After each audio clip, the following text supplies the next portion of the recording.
Halo pemirsa, selamat sore. Berjumpa lagi dengan saya Dr. Niketutita Pratnyandari dalam acara pembahasan sedikit tentang vaksinasi COVID-19. Nah, masyarakat semua mungkin bertanya-tanya tentang vaksinasi COVID-19. Ada keraguan yang terbesit, apakah vaksin itu aman? Apakah vaksin itu berguna? Nah, sekarang saya akan membahas sedikit tentang vaksinasi COVID-19. Jadi, apa itu vaksin COVID-19? Pada dasarnya, vaksin adalah suatu obat yang bersifat virus yang dilemahkan. Jadi, vaksin itu bertujuan untuk mengurangi tingkat keparahan penyakit COVID-19 dan tingginya angka kasus. Jadi pemerintah sudah berupaya bagaimana agar terbentuk suatu herd immunity atau kekebalan kelompok sehingga kasus COVID-19 tidak tinggi seperti sedia kala. Kalaupun pasien bisa terkena lagi setelah divaksin, angka kekambuhan atau angka keparahan dari penyakit itu tidak setinggi yang tidak divaksin. Nah, siapa yang boleh divaksin COVID-19? Pada dasarnya, masyarakat yang boleh divaksin adalah masyarakat yang berusia 18 tahun ke atas. Nah, pada usia produktif 18 sampai 59 tahun itu ada beberapa pengecualian. Jadi pada usia produktif yang tidak boleh divaksin adalah pada orang yang menderita alergi hebat terhadap kandungan vaksin atau alergi hebat terhadap suatu obat sehingga terbentuk suatu reaksi anafilaktik. Nah, apa itu reaksi anafilaktik? Jadi pada pasien yang pernah dulu misalkan mengkonsumsi obat, pernah sampai sesak napas, sampai kegiatan dengan gejala yang cukup berat, memang masih diperlukan pengawasan ketat untuk divaksinasi. Kemudian pengecualian yang kedua yaitu pada pasien yang menderita infeksi akut. Jadi pada pasien yang sedang panas, batuk, pilek diharapkan untuk menunda vaksin juga. Ada juga pada pasien yang menderita imunodefisiensi primer. Jadi contohnya pada pasien HIV yang sedang kondisi imunitasnya sedang menurun. Jadi kondisi sedang kambuh biasanya ditunda dulu. Nah, untuk pasien yang berusia 59 tahun ke atas apakah boleh atau tidak? Nah, di Indonesia sendiri, khususnya di Bali, kita sudah menjalankan vaksinasi COVID-19. Pertama dimulai dari tenaga kesehatan yang sudah berjalan tentunya. Yang kedua, sudah mulai pada lansia dan pelayan publik. Jadi pada pegawai-pegawai pelayan publik, kemudian pada lansia di atas 59 tahun, vaksinasi pun sudah diberikan. Namun, pada pasien yang di atas 59 tahun juga terdapat pengecualian atau ada kriteria tertentu, namanya kriteria rapuh atau frail. Jadi di sana dokter atau tenaga kesehatan akan men-screening dan menilai apakah lansia itu layak atau tidak untuk divaksin. Jadi frail itu terdiri dari apakah lansia itu cepat kelelahan, kemudian sulit untuk naik 10 tak sesak napas barangkali kalau naik turun tangga, kemudian sulit untuk jalan 100 sampai 200 meter. Kemudian lansia itu menderita 4 dari 10 penyakit yang ada, nanti mungkin bisa ditanyakan ke dokternya langsung. Dan ada penurunan berat badan lebih dari 5% dari lansia itu. Nah, untuk yang tidak ada positif dari kriteria frail, 2 dari 5 kriteria itu positif masih diperbolehkan untuk divaksin, ya. Kemudian banyak sekali ada pertanyaan, boleh tidak kalau orang alergi obat, punya penyakit jantung, penyakit liver, alergi makanan, asma, boleh tidak divaksin?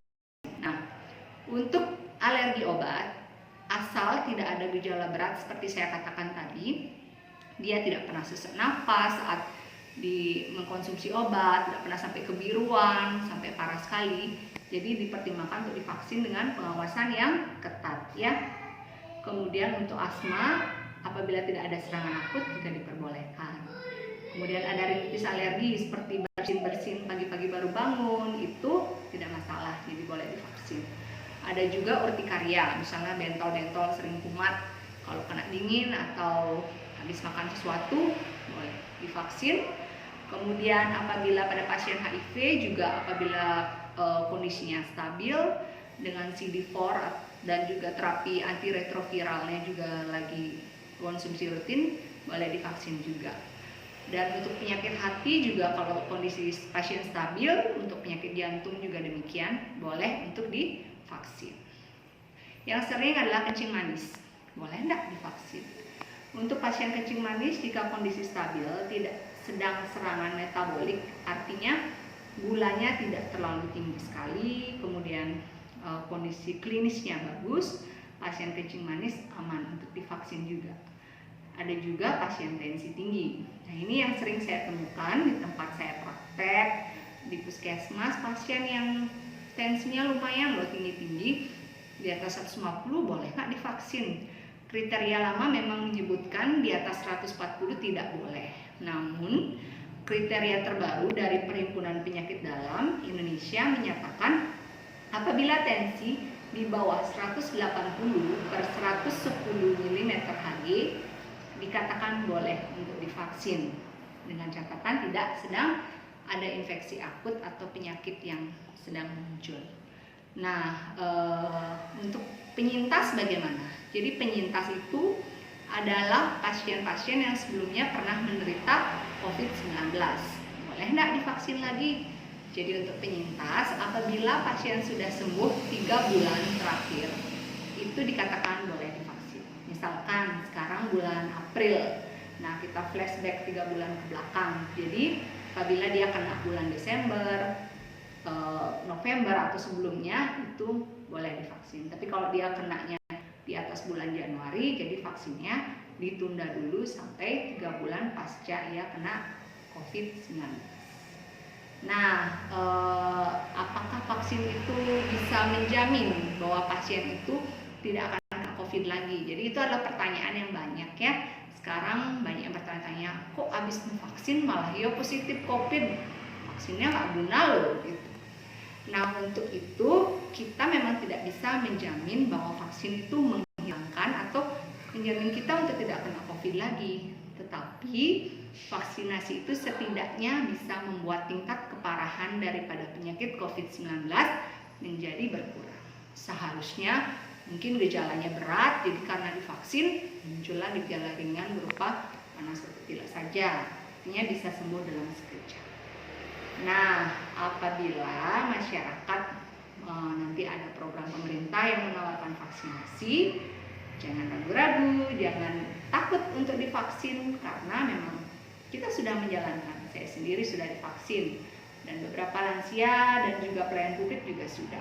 Nah, vaksinnya itu disuntikan di deltoid kiri, jadi di antara bahu sampai siku, tengah-tengahnya dicari, disuntik di sana di otot. Suntiknya pun pakai jarum yang kecil, jadi jangan khawatir.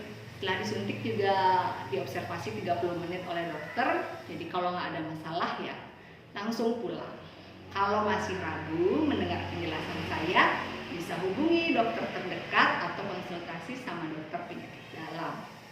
Oke pemirsa, semoga konten saya ini, bahasan saya ini bisa membantu memberikan informasi kepada masyarakat dan membuat masyarakat jadi tidak takut untuk vaksin.